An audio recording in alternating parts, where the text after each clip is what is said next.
میتۆدی هەڵۆشانەوەگەرایی، میتۆدی وەسفی و میتۆدی شیکاری. ئەمە سێ میتۆدی ئەدەبیە کە بەکارم هێناوە لەم لێکۆڵنەوە ئەدەبیە، لەم ڕخنە ئەدەبیە. و میتۆدی چوارەم کە بەکارم هێناوە میتۆدی بنیاتگەریە کە گرنگی داد بە بنیاتی زمانەوانی لە هەردوو ئاستی ناو و دەرەوەی دەغدا، هەروە گرنگیدا بە هونەرەکانی ڕەوانبێژی لە دەغدا، وە گرنگی داد بەو دەقانەی کە شێوازی جێڕانەوەی تێدا ڕەچاو کراوە.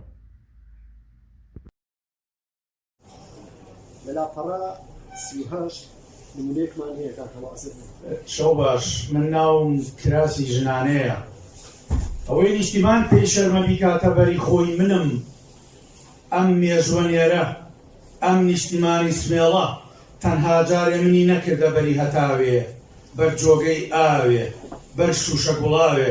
ئەوانەی منیان لەبەر کرد گسک بوون و مانجەڵ بوون و تەنەکەی خۆڵ، ئەوانەی منیان کردە بەر ژنی درێژ غەریبی و دەستخۆش. کراسی ژنانە ناوی خوازراوی کەسایەتیەکە، بارەو کەسایەتیەک ڕۆڵی جەڕەرەوە بینێت. ئەوەی نیشتیمان پێی شەرمە مەبەستی خەڵکی نیشتیمان، بەڵام لە درکەیە کە بریتیە لە بەکارهێنانی وشە لە جیاتی وشەیەکی دیکە کە پەیوەندی واتای ڕاستەقینە واتای خوازراو لە درکەدا پەیوەندی بەش بە گشت جزء لە کل بەعربی. ئەمە درکەیە هونەرێکی ڕەوانبێژیە کە وەکو نمونە هێنامەوە کە ئەمیش یەکێکە لە پێکاتی جوانیناسی. هەروەها لە لێکچواندنە لاپەڕە 207مان هەیە لەگەڵ لاپەڕە 29 چێکی جیان خوێنان. پێستی نازداری ڕۆزانە لە گەواڵەی هەورێ ئەچێ ڕەنگ برۆنزی، هەموو جارێکە سەرنجم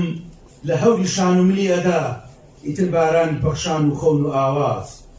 بەسەر مندا دائەڕژێ. دەستخۆش. پێستی نازداری ڕۆزانە لە گەواڵە هەورێ ئەچێ لە ئەچێ ئامرازی لێکچواندنە گەواڵە هەور لەوچووە پێستی نازدار لێچووە ئەم گۆشەکانی هونەری لێکچواندن یەکێکە لە هونەرەکانی ڕووبێژی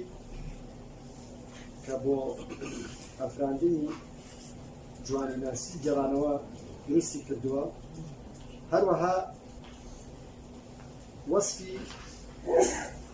پێستی ڕۆزانە پێ وەسفی پێستی ڕوخساری ڕۆزانە کاکە ڕەنگ برۆنزیە. هەوری شان و من بە مانای ئەوە وەریەگرم، لای خۆم مانایەکی تیا هەڵێنجم کە لای من مانای قژم.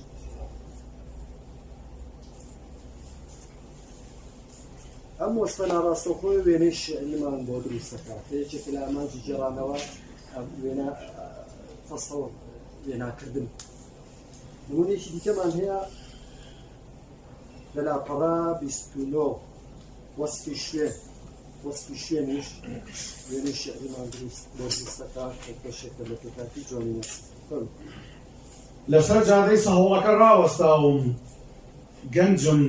وەک هەندێک درەختی سەر شۆستەی شان و مڵقژ خۆڵاوی پشتگوێخراو. تازەم وەکو تازەترین بێهیوایی و نوێترین ڕەنگی تەنیایی، گەنجم وەکو عەلاقەیەکی ڕەنگینی فرێدراو.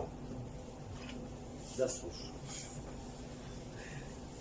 باسی شەقامی سەهۆڵەکە کە وەسفێکی ناڕاستەوخۆ و وەسفێکی ڕاستەوخۆ بە ئاوێتی ئەمان ناکێ شۆستەی شان و مل و پشتخۆڵاوی پشتگوێخراو.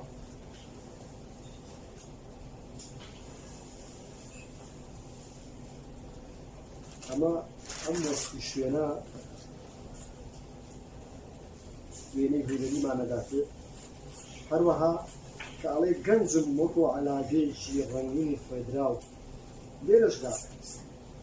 هونەرێکی دیکە ڕوونبێژمانەیە کە پێشتر باسمان کرد لێک چواردنە عەلاقە ئەوانەی عەلاقەی کە فرێدراوە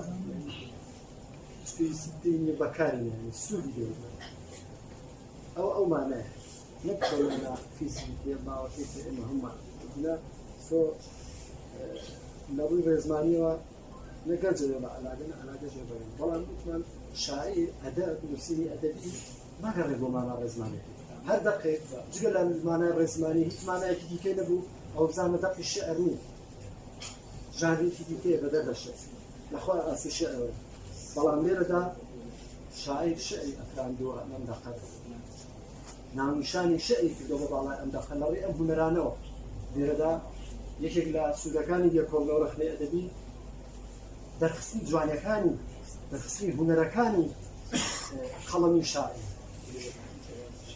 جوانیەکانی دەرخستنی هونەرەکانی قەڵەمی شاعیر هەروە لاپەڕە 128 دا وەسفی ڕووداومان بۆ بکە باجومان دێتی ئەم کاتت باش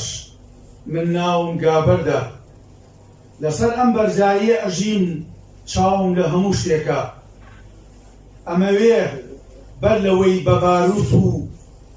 بەر جادە بکەوم نهێنیەکان لەگەڵ خۆمدا ورد و خاشکن هەندێک قسە هەیە بیکەم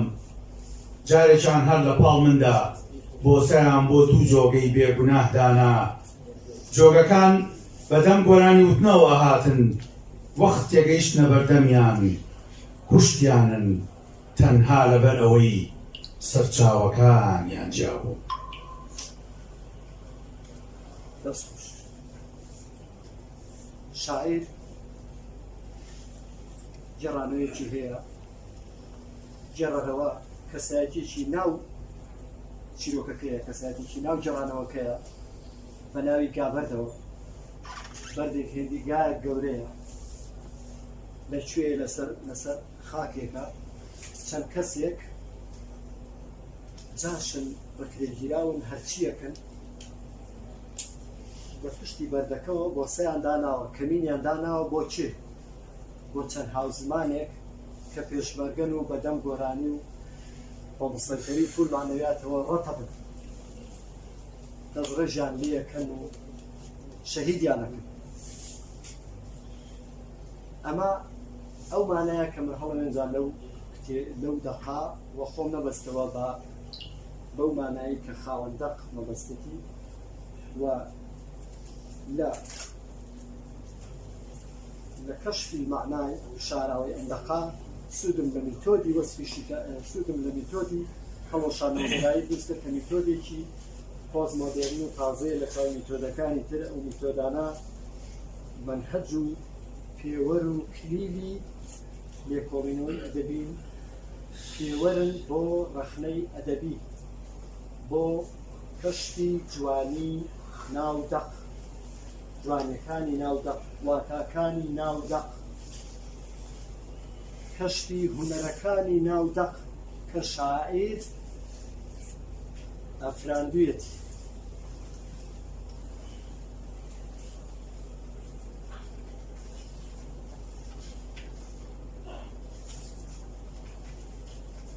بابەتێکمان هەیە کە هەر سەر بە بەم دیاردە ئەدەبیە و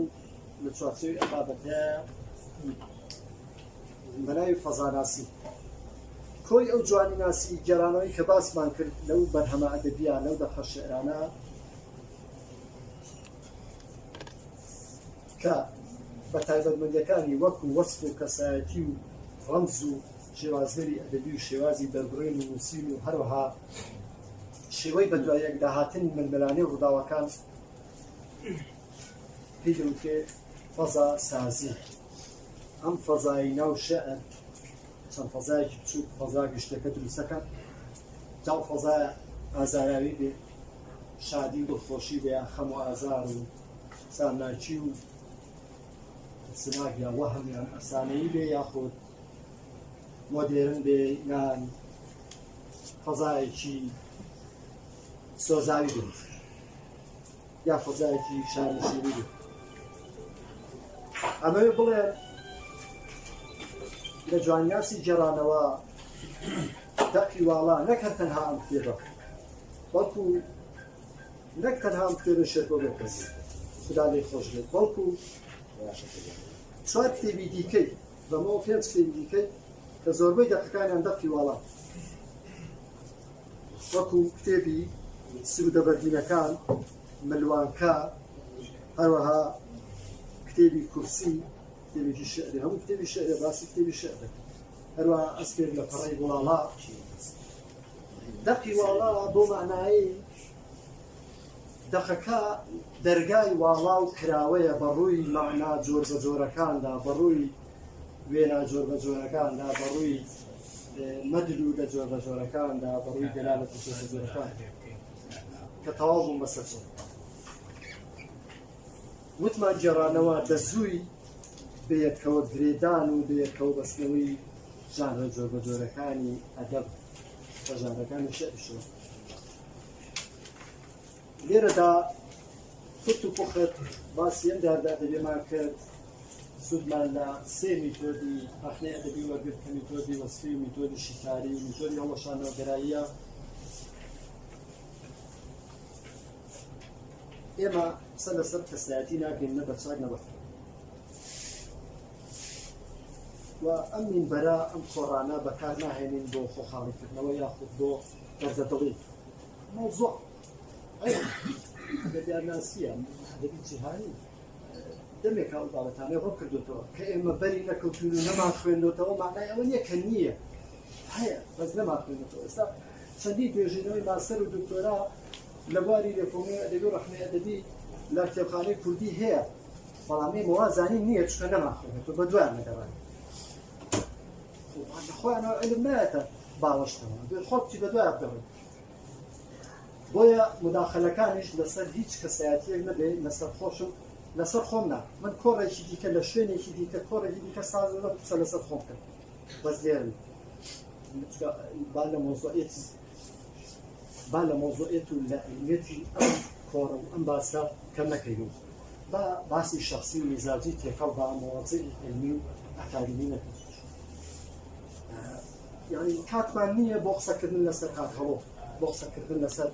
کەسایەتی کاکشێرکۆ بۆ قسەکردن لەسەر خودی ئاکۆشارشی بۆ قسەکردن لەسەر ئەم کتێبە تەنها کاتمان لەسەر جوانیناسی گێڕانەوە هەیە کێ بە کورتی چەند پەیامێکی هەیە لەسەر جوانیناسی گێڕانەوە بەرنەوە کاکەڵۆ فەرموو پرۆژەیەک لە ساڵی 2022 لە وڵاتی نەرویج لە کتێبخانەی شاهانەی وڵات شاری ئۆسلۆ 100 کتێبیان هێناوە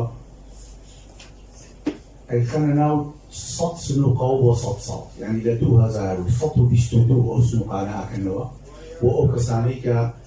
لە ژیاندان ئەو وەختە دنیام کە من کەسمان لە ژیاندا ناوێت تا 100 ساڵ بۆی بیخوێنەوە لە ئێستا دارەکانیان ڕوانووە تا 100 ساڵی کە ئەو دارانەکە گەورە بن لەگەڵای ئەو دارانە ئەو کاغەزانە دروستەکەن بە خۆشحاڵیەوەی چەک لەو کتێبانە ئێستا چێ نیشتمانەکە داوە خەبەرێ و کە کەس نەویست بە زمانی نەرویجی باڵێن وەک ئەو پرۆژەیە لەو کتێبخانەیەدا 100 ساڵی کە نەرویجیەکانیان هەر وڵاتشی دەبینم دەیخوێن و زانۆ شاعرێکی زۆر سپاس زۆر سپاس کاکەڵۆ لەسەر جوانیناسی گێڕانەوە بەلئەخەس کێ قسەی هەیە ئاساییە بەڵام ڕێگە پێدراو نییە بەتر لەو بابەتە هیچ گفتوگۆیەکی دیکە بە کۆڕەکەی استیغلال نەکەین بۆ مواضعی دیکە چکە مۆزوعەکە محەددە دیاریکراوە بە دیاریکراوی لە بابەتەکە لا نادەین چکە متوانەکەمان لەسەر ئەساسی و بابەتە عیلمیە لە بابەت لابین و متوانەی لەدەست دەین کە با ئەو وەحدەت بەجێ بگەین